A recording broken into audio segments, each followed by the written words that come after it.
Good morning, everyone. Welcome along to qualifying for the final weekend of TCR Europe. We are here at the Circuit de Catalunya, Barcelona, a familiar proving ground for TCR, a place we've visited plenty of times before, and with a Spanish championship leader in a Spanish car. A significant weekend for everyone here locally. Welcome along, my name is Ben Kosenjuris, and we're going to guide you through qualifying, which is happening right this second. Cars on track. 17.5 degrees out there, not the temperatures that they free practiced in yesterday. Quite a heavy cloud cover today.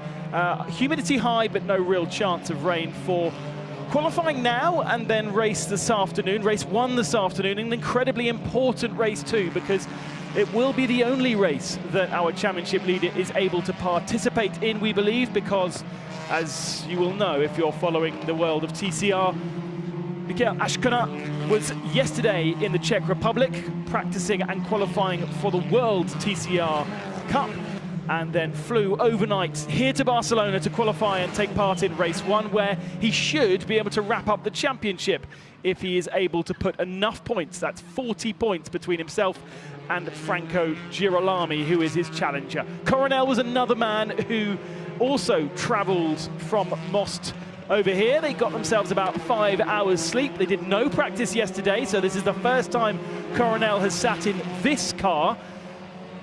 And this is the older version of the RS3 in the world. He races in the newer version. This car hasn't even been shaken down. Nobody drove it yesterday. It sat in the box. And in fact, it was the last car to be touched by the Come To You Racing boys. When we left the circuit at 10 o'clock, they were still putting the setup on the car. Very curious to see how Ashkona and Coronel get on. They will be doing lap after lap after lap to try and get a little bit of experience, get their eye in just a little bit. I can see that Ashkona, in fact, has come into pit lane. So Coronel is choosing to stay out and just get those laps under his belt, just get himself into the groove of things. As I say, 5 hours sleep after a late landing. 2 o'clock they got to their hotel. And then we're here at 7:30 this morning to jump in their car to qualify and to do race 1. They will then do the same trip again tonight, to get themselves back to Most for the afternoon's racing there on Sunday. A silly, ridiculous situation that should never have happened in the first place, and really no excuse for clashing events. But anyway, that is enough of a rant from me. Here is Coronel, and he is following one of our Sebastian Loeb Racing Hyundai Elantras, which I believe was Mehdi Banani. It could have been Semi Taufik as well. I think it actually is Taufik. Banani is in the pits. New tyres going onto these cars then, or they're swapping their fronts to rears. Of course, the rear of the car takes a long time to generate temperature. You get more temperature in the front, so what you tend to do is switch the rears to the fronts so that there is enough temperature in the tyres. Yes, you lose a couple of minutes doing this, and Coronel just coming around the last corners now. So they're losing about a lap by doing that, but in theory they can then go straight in and start pushing. Here is our championship leader, Mikel Ashkona. Same trip as Coronel. Pole position, in fact, in the Czech Republic. And so we'll be coming here with a decent amount of momentum. He's never driven this car, this type of Cupra, in Barcelona. He's never driven on the tyres before. He did no practice.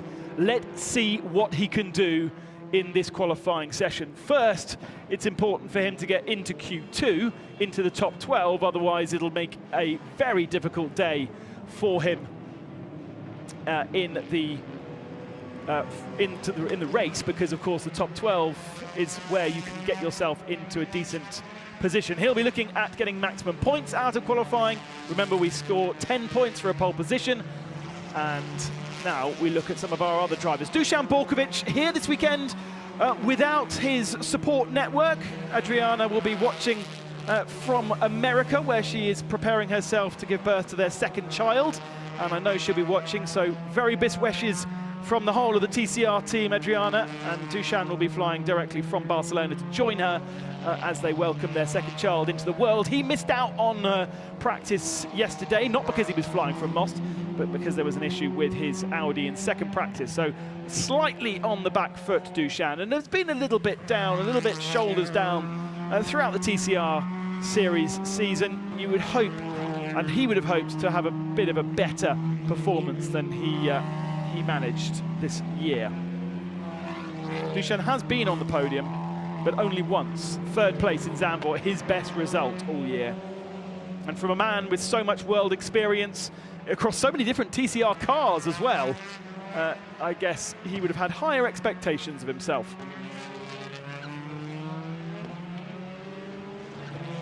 In the back of shot, the number 14 machine, trying to get out of the way, is new to the Volcano Motorsport squad. And that is Klim Gavrilov, the Russian who has moved from his VLC team to Volcano, potentially to do a full season with Volcano next year. So his first taster of the Cupra, and I can see him crawling very slowly up the hill, trying to get out of the way of everybody else. Another a couple of drivers missing their support network. Isidro Calles has Pepe Oriola, his mentor and engineer, with him. But as we also know, Esteban Guerri joins that Brutal Fish team as extra support from Honda. But of course, he has his own program to do in the Worlds this weekend, and I don't believe he has flown across. So Brutal Fish missing their man, and a little bit of extra emphasis therefore on Pepe Oriola to guide their team, and again at a local track. Here is Ashkona, and as we speculated, fastest of anyone through the first sector. So even though he has no free practice experience, what is the point of free practice if a man like this can jump in the car and get himself straight onto the pace? Scrap free practice, let's just get more racing in. That's my my end of season thoughts for everybody. Ashkona goes P1 then, fastest of anybody on what is his third lap, and I'm sure everyone will look at that and go, how are we supposed to compete? Ashkona really is one of the very best touring car drivers there is out there. Really incredible at one with the Cupra. Apparently this is the last of his 3-season contract with Cupra. He is a works driver for Cupra, but in the TCR Europe Championship, he's not brought here by Cupra, but he's brought here by Volcano to guide Leonov and help that team perform generally. Borkovic half a second down by the time he gets to the second sector of the lap.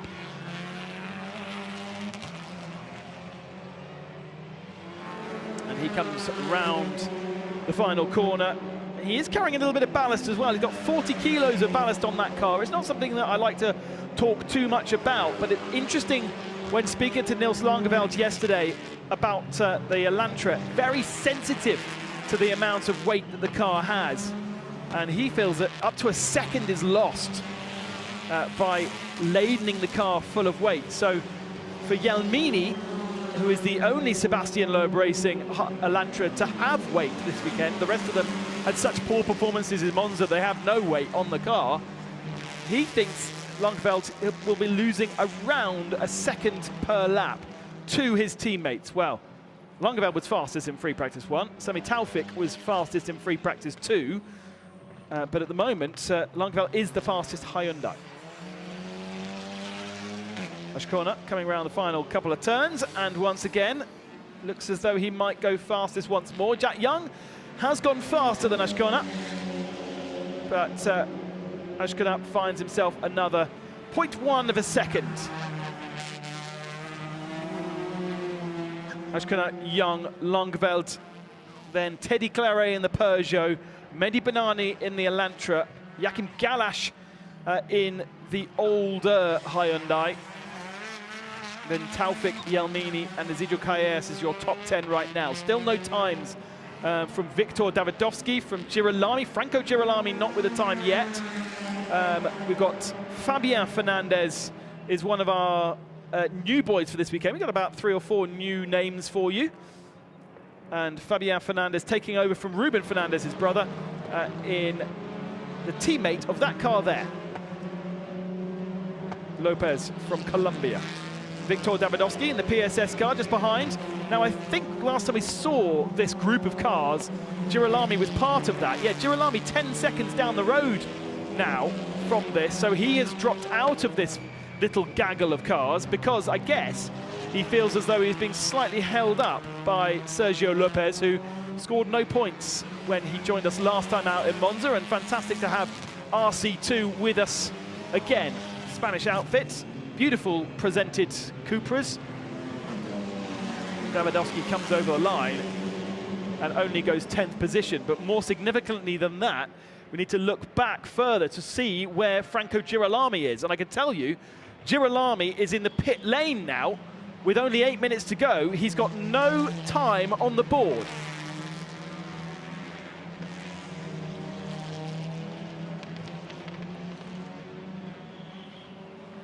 So that means he has tried, he maybe has got caught up in traffic and he has gone into the pit lane now, but he sits down in 22nd, 23rd position, and there he is in the shot. So PSS will now take off those tyres that have done those laps and give him a new set of boots, but it does mean he's going to have to do that time.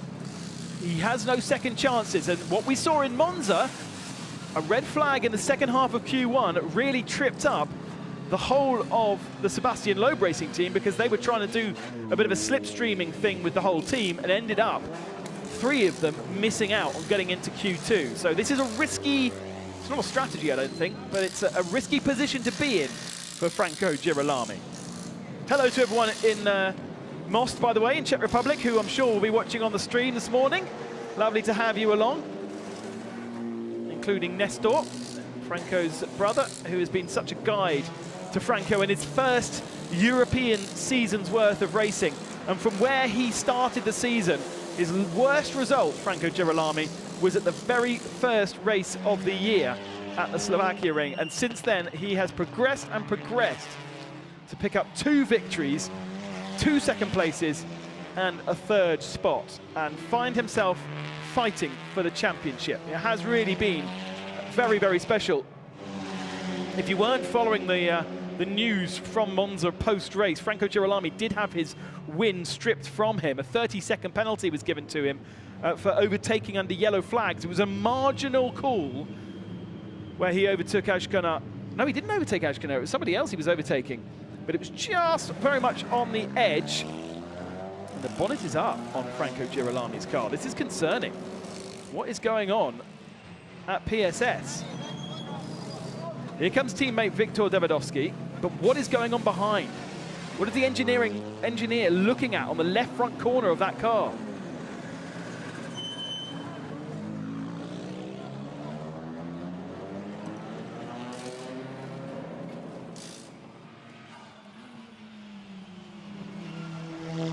Evgeny Leonov, chatted to him last night at the Volcano party. Very nice of them to invite us for a couple of little beers and some very good jamon iberico. It's nice to get that spirit back into the paddock here in Spain. It's been a while since we've really been able to get together as a paddock. And Volcano inviting us for a little beer and a little snack. And Leonov explaining to us that he's been based out of Malta for the last couple of years because of the pandemic. But the team and his racing has been primarily out of Spain, so it's a track he knows well. He'll be looking to target a good result here, Leonov. He's got a couple of half-decent results, but 9th is his best, and that was at the very first round of the championship in Slovakia ring. Talking of Slovakians, here is Martin Riva, the only other team actually to really put on a party all season if we're in party mode. Brutal Fish welcoming us to the Slovakia ring at the start of the championship, and a very, very good party that was indeed. I think Riva's probably a little bit disappointed generally with his year. Again, his best result is the first round in Slovakia ring. And this does not look good for Franco Girolami whatsoever. Now there's no work going on. Are they waiting? They're looking around the front of the engine compartment. But with only 4.5 minutes remaining, they need to get himself out onto track. He's got no time on the board. This will effectively hand Ashkana the championship. If Girolami cannot get back out, there's only one other car in the pit lane, and that is Sergio Lopez, who stayed out quite late. Oh, Coronel getting a bit crossed up there. Not quite the temperature in the rear tyres quite yet. Coronel is down in 20th position, so he really needs to improve. And really leaning on those rear tyres, flashing the lights at Isidro KS.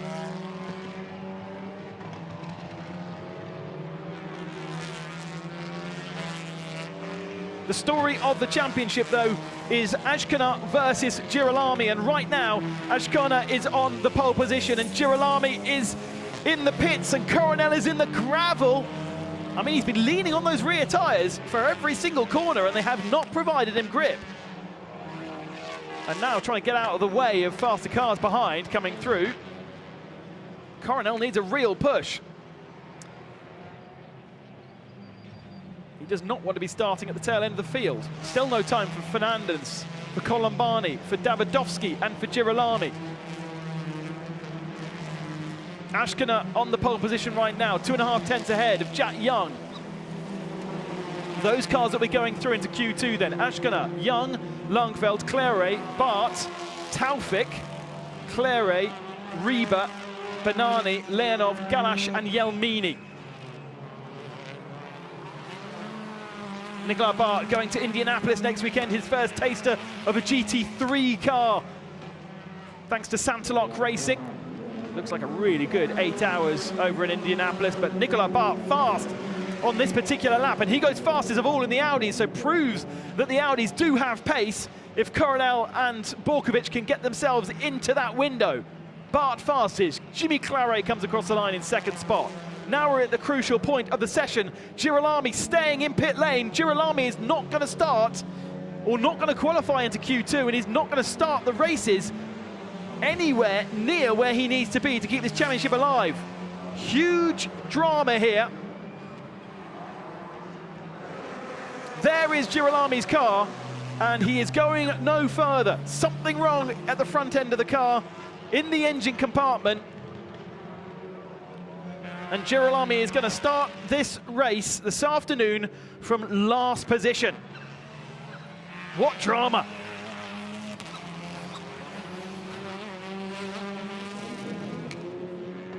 Who's on the bubble then? Can Borkovic get himself into the top 12? No, he can't. He's only 16th position.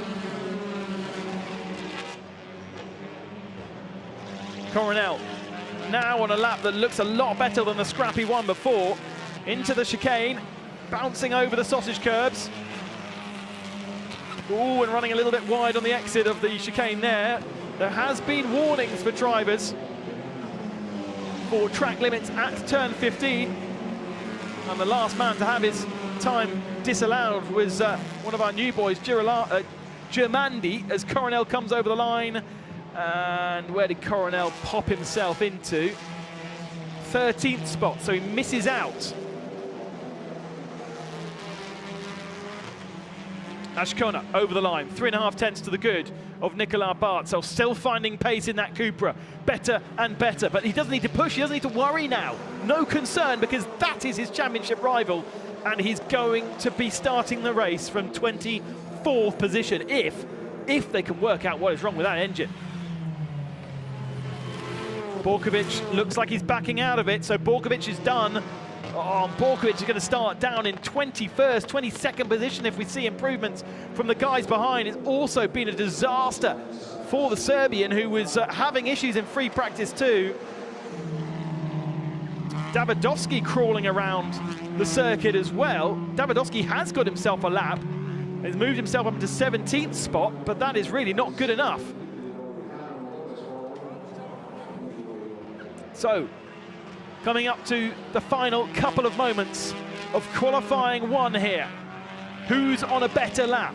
Banani is not. Banani's got himself stuffed up behind his teammate, but that might be okay. He's in 11th position. So he is in at the moment, perhaps benefiting a little bit from a slipstream from his teammate. I'd be surprised if he actually does improve up into 6th position. Banani, the first man to take the checkered flag for this session then.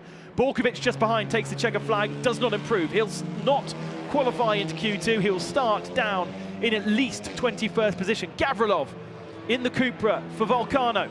Whoa, throws it into the final sector of the lap. Big lock-up, big sideways moment. And Gavrilov probably will go through into Q2 though, as checkered flag falls on Lopez, who just misses out, on Coronel, who will miss out. Gavrilov is in, but who are the other drivers who have yet to finish their laps? Could still improve. Maybe Davidovsky. No, he pulls into pit lane. You can see a Peugeot coming through the final couple of corners as well. We're going to see an improvement from that. They don't need to. Jimmy and Teddy, 3rd and 4th. Here's Evgeny Leonov, but he has finished his lap. There's checkered flag now for many of the cars coming across the line, but that is the story. Girolami is still in his car, but he is going to start last, and that is horrific for the Macedonian squad.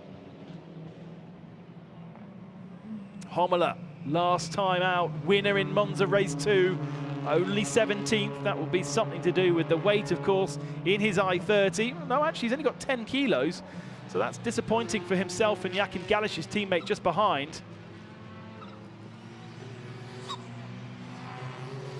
Langeveld pushing in the middle sector of the lap, even though he is through, and he comes into pit lane. So everyone is through. Coronel, actually, Coronel hasn't.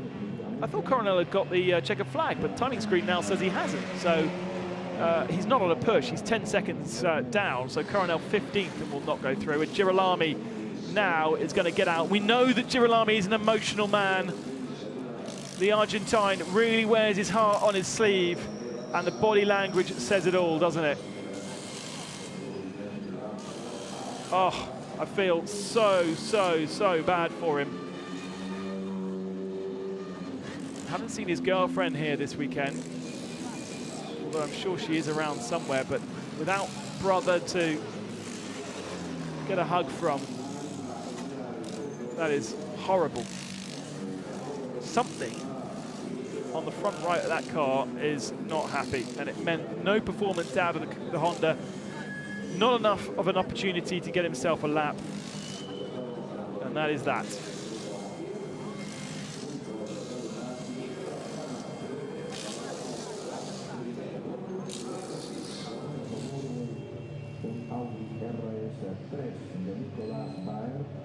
Right, so what happens now then? We get rid of the cars that qualified 13th and downwards, and we go for our top, well, we go for our Q2. So the top 12 go through, and here is the results. So ignore the results from 1st down to 12th, because they will be cleared, and we will go again to establish our top 10, and then reverse that top 10 for race 2. 11th and 12th will stay as they are. Missing out then, Sergio Lopez 13th, Jakin Galash 14th, Coronel 15th. That is where they'll start both of our races, today and tomorrow lunchtimes. 16th position for Felice Yalmini. That'll be disappointing for the Italian, although he is heavily laden. Matteo Homola 17th, Victor Davidovsky 18th, Poussier 19th, Felipe Fernandez 20th. Dusan Borkovic will be so frustrated with 21st. And then Franco Girolami, no time on the board, 24th position, starting from the tail end of the field. Probably will start from the pit lane, I would imagine, to keep himself out of trouble, because he can also get better temperature in the tyres and stuff like that. And, well, that very much hands the championship to Ashkanar. It was 60 points coming into today with the drop score, 53 if you ignore the drop score situation. And of course we've got 90 points on offer, 40 points for each race victory and 10 points in qualifying. And there is a look at one of our new boys. It's interesting, a livery for Lima Racing. Germandi will be jumping out of his car in a moment because he's not through. None of our new boys managing to get into the top 12, but that it shows the level of TCR Europe. And we do now have a green flag at the end of pit lane. And there is Ashkana in the car. Now, they will have worked out, because it's quite a long lap, that perhaps they can't do 2 stints. So basically 1 hot lap into the pits, change tyres, back out. They can't do that. It's not possible. So they're all going to sit there and wait, and then we will go out again. Not sure why we're looking at Jakin Galash. He's not through. And parc fermé conditions on his windscreen.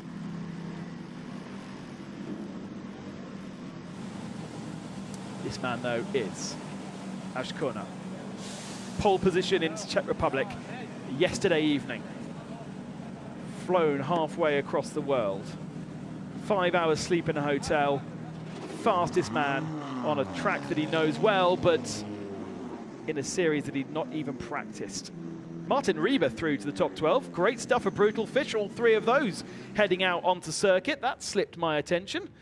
And that's good news for his assault on the diamond category. It's very close between himself and Viktor Davidovsky. And therefore, Martin Rieber will be very happy with that.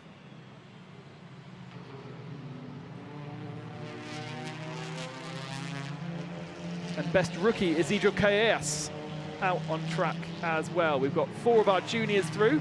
Nicola Bart, Sami Taufik, Klim Gavrilov and Jack Young. And the rest of the field stay in pit lane. I think everyone is that we need to see is out on track.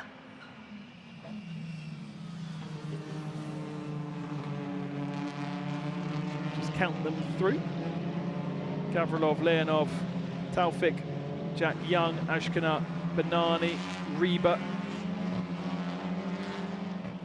And then the 2 Peugeots, the last 2 to come out. Brothers Jimmy Claret and Teddy Claret. Now, Jimmy carrying 10 kilos, Teddy carrying 0 kilos.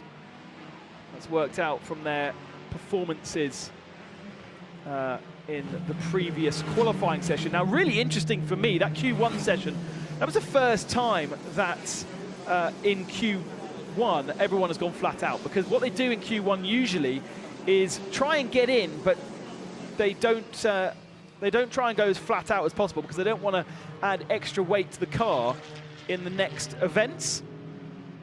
So what we tend to see is people doing just enough to get through into Q2 rather than going flat out. But in this qualifying session, because this is the last round of the championship, everyone did go flat out and pushed hard.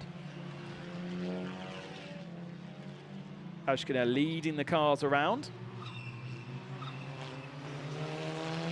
He's going to go back into pit lane, interestingly. Now, why is that? Let's keep an eye on that, because he'll want those points for the championship as Nicola Bart comes out on the track. Probably at just the wrong point for Nicola, because he's going to end up in the traffic of the faster cars. He's going to have to stay out of the way.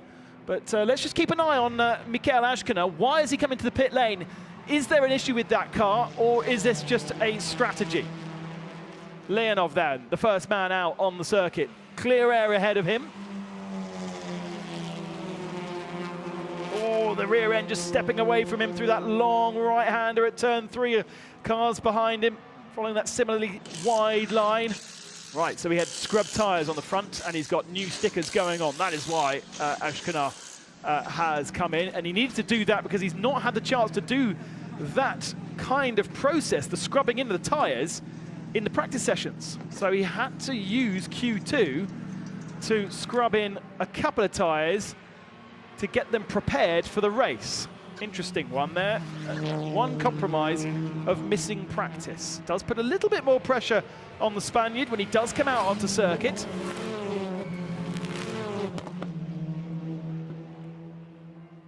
And he has quite a competition on his hands as well, because the Elantras are all with no weight. All 3 of the Elantras that are through have no weight to them. Now, we haven't seen Niels Langveld either. He should be out on circuit.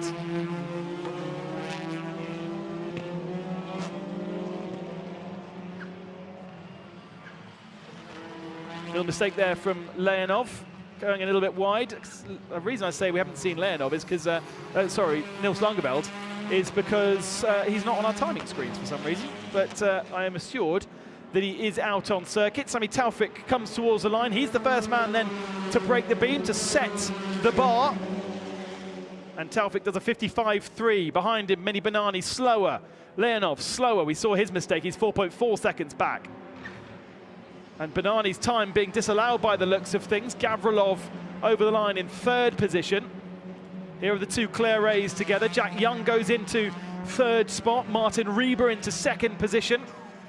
But nowhere anywhere near Sami Taufik, who is fastest in free practice 2 right now. Perhaps these two Peugeots will be better.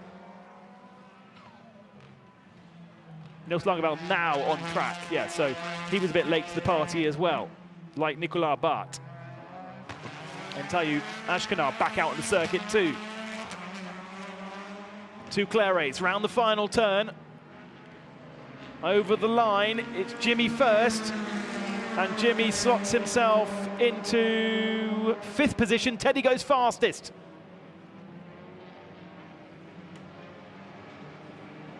So Teddy Clairet fastest of all, but 0.2 of a second faster than Sami Taufik.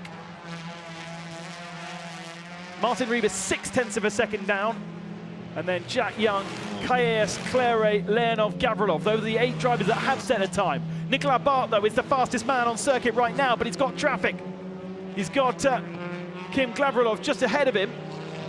How much has Gavrilov compromised him through that middle sector of the lap? He is faster than he's been before, but not the fastest man through that second sector. He's the only Audi represented in this Q2 session. Both teammates did not manage to make it through, and there are no other RS3s this weekend, with Gavrilov switching to the Cupra. Oh, big slide from Nicolas Barth. Flicks it right, flicks it left. Kind of rallycross style, but it's going to be lose a chunk of time and momentum through there. Comes towards the line now, and Nicolas Barth is going to have to go again with 3 minutes and 30 seconds remaining. He goes third fastest, and Taufik has improved to go fastest of all. There is the Moroccan, fastest of anyone through the middle sector of the lap. Now he's got some temperature into the tyres, so that's interesting to note that on the second lap you can do better. That'll be interesting for Nils Langerveld, for Ashkenar and Banani.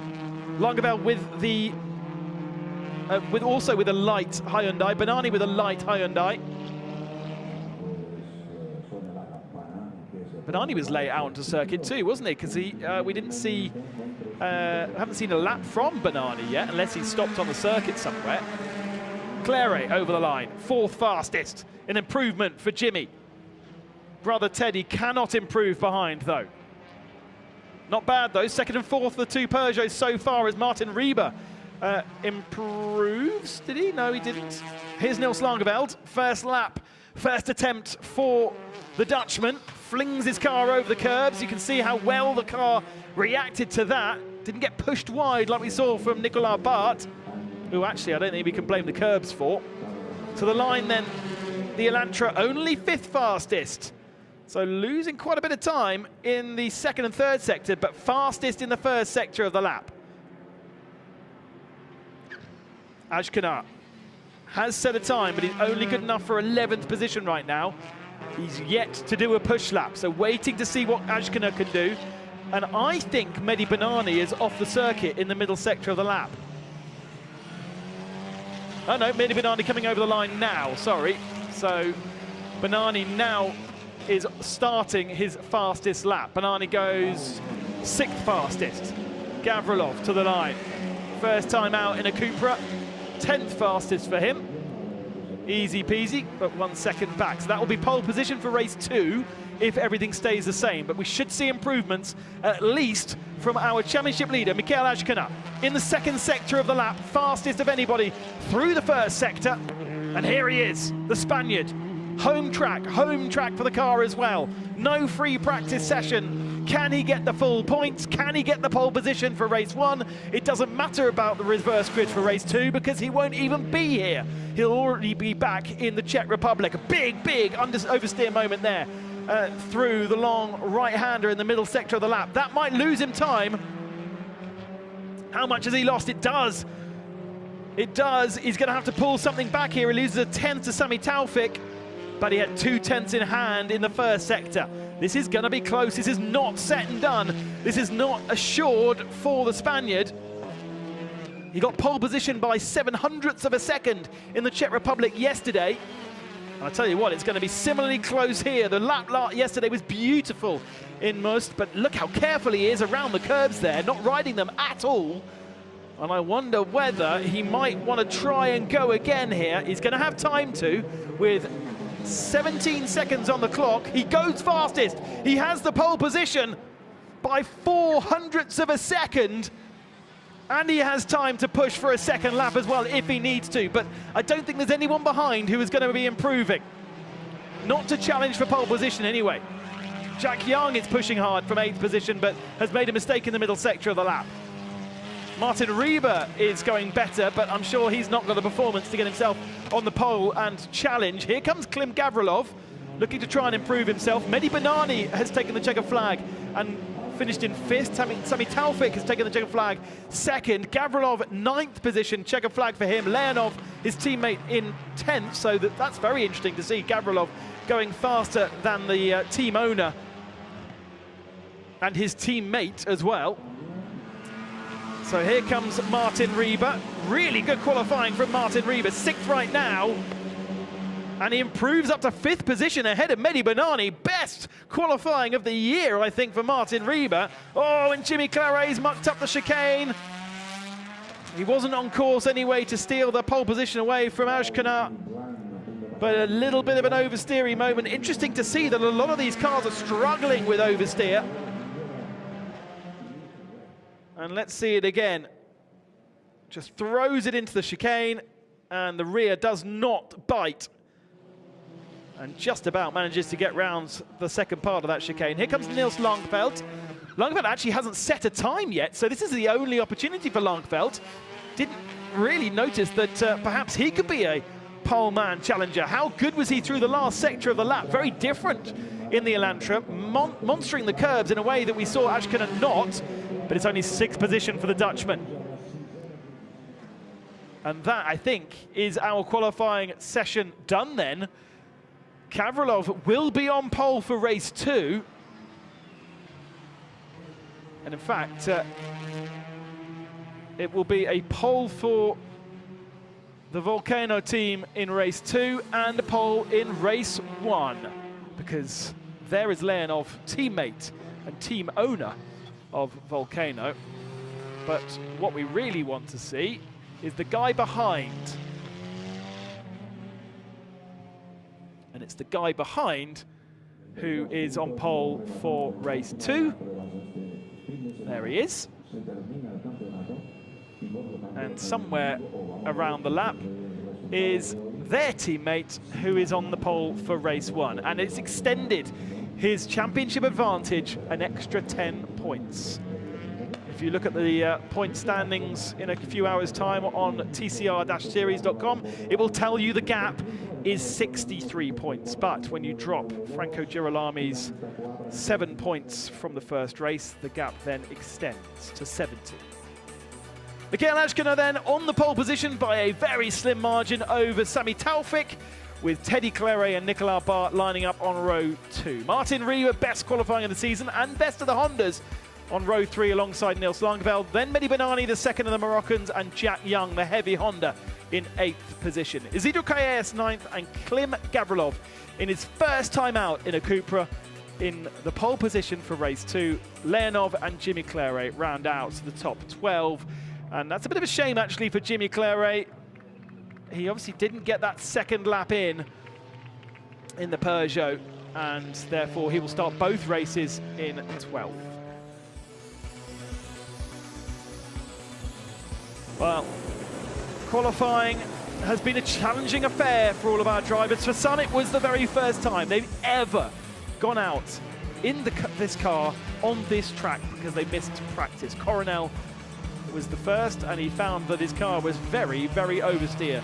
Rear end just not sticking. monster the curbs in the final chicane or not? That was the question for many of the drivers. For some, it was being careful. Michael Ashkina completely missing the curbs. Borkovic missing out on Q2, but Franco Girolami found himself with an issue with his car, ended up in pit lane and did not get a time in Q2. Coronel with an oversteering Audi put himself in the gravel trap, and that will be disappointing. He missed out on Q2 in Czech Republic as well, and ultimately hasn't got a handle on either of the RS3s that he's driving this weekend. But Michael Ashkina, first lap out of the pits, first lap in Barcelona, and he was already the fastest man on track. Into Q2 then, the top 12 from Q1 having another chance to go again, and 3 of the Elantras are joined by 3 of the Cupras, Leonov, Gavrilov and Ashkina. Sami Taufik was the first man to lay down a gauntlet, and it was a good time until the 2 Peugeots did their first laps. Teddy Claret ending up provisionally fastest. Nicolas Bart had a really good push, but oversteer in the final chicane meant that he missed out. Taufik did his best, but he could not hold off this man, Michael Ashkina, on the pole.